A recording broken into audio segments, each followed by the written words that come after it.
Kaixo, ongi etorria, ekuazioekin hasterakoaz. Ekuazio batek erdian berdintza bat du eta albo batean eta bestean bi adierazpen algebraiko edo zenbaki bat. Adibidez hemen berdintza dago eta ditu adierazpen algebraiko bat eta hemen beste bat. Honek ordea ditu adierazpen algebraiko bat eta zenbaki bat. Eta bestetan ere berdin gertatzen da. Orduan, hauek ekuazioak dira. Baina batzutan, ekuazioak direlakoan, nahastutzen gera eta identitate bat ere egon daiteke. Eta zer diferentzi dago identitatea eta ekuazioen artean? Ekuazioan, soluzio bat edo beste izan dezake berdintza mantentzeko. Baina identitatean, edozein zenbaki jartzen dugula izkian edo letran beti beteko da. Orduan adibidez, lehenengontan, nik isaen ordez jartzen badut bat, bi bider bat, gehi lau bider bat, berdin zazpi bider bat, ken bat, isaen ordez bat jarri dut, zenbat atatzen zait? Bi gehi lau, 6, zazpi, ken bat, 6, betetzen da. Eta baten ordez jartzen badut adibidez bi. Kentzen dut bata, eta jarriko beti bi. Bider bi, bider bi, bider bi, eta bider bi. Bi bider bi, lau. Lau bider bi, 8. Ama bida ez da, eta hau zen bada. Zazpi bider bi, 14, ken bi, baita ere 12. Beraz, hau, ez da ekuazio bat, identitatea baizik.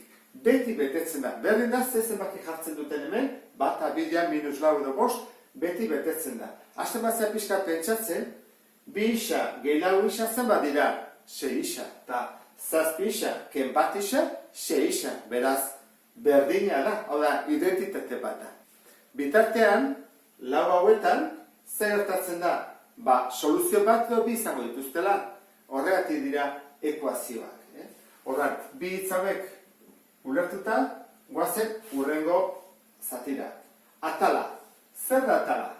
Atala da berdintzaren albo batean dagoen adierazpen algebraikoa. Horrek ditu bi atal. Ezkerreko atala eta eskubiko atala. Hemen ere bai. Ezkerreko atala, eskubiko atala. Ekuazio guztia dituzte bi atal. Ezkerrekoa eta eskubikoa. Atalaren barruan gaia dago.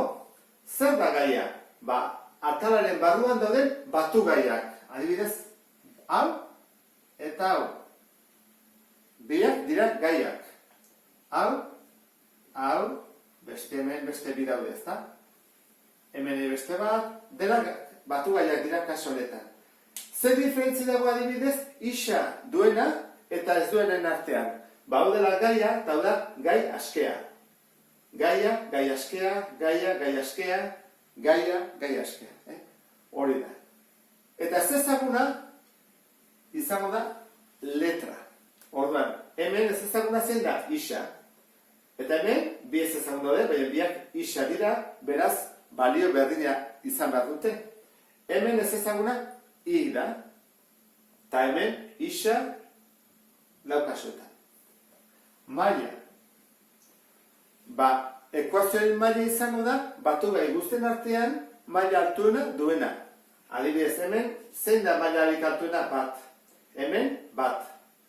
Hemen, bigarren mailakoa. Horren hau dira, lehenengo maila, bigarren maila. Eta hemen, kontuan hartu behar dugu, galdetu behar dugula hori, batu gaien artean, simplifikazioak egin ondoren. Horren, ikusten duzun bezala, hau, eta hau, antzekoak dira, bi isa berdi, bi isa berdi zen bada, 0. Horran, hau berez, horrela gerituko litzake, eta hori deituko dugu lehenengo mailako ekuazio bat. Joan zaizkigulako, bigarren mailako gaiak, bi gaiak, bai hau eta bai hau. Horran, izango nuke lehenengo mailakoa, bigarren mailakoa, lehenengo maila eta lehenengo maila. Soluzioa. Isa gehiru berdin 5. Soluzioa izango litzake, 2. Zergatik? Bi gehi iru, 5 delako, betetzen da ekuazioa. Beste honen soluzioa, isa berdin, -5. Zergatik? Isaen ordez minus bost jartzen badut, ekuazioa betetzen delako. 8 bider minus bost, minus berrogei. Gehi 12, eta hemen dugu, bost bider minus bost, minus hogeita bost, keniru. Zenbat hau? Minus hogeita zortzi, eta hau, minus hogeita zortzi. Horran, hau da bere soluzioa. Eta soluzio bakarra. Beste batzutan hemen, bigarren mailakotan askotan, bi soluzio goten dira. Horran, zeintzu dira bi soluzioak? Hemen izango izateke, isa berdin bikin betetzen da, bi bider bi lau gehi bat bost, eta beste soluzioa, isa berdin minus bi. Minus bi bider minus bi, lau, gehi bat bost.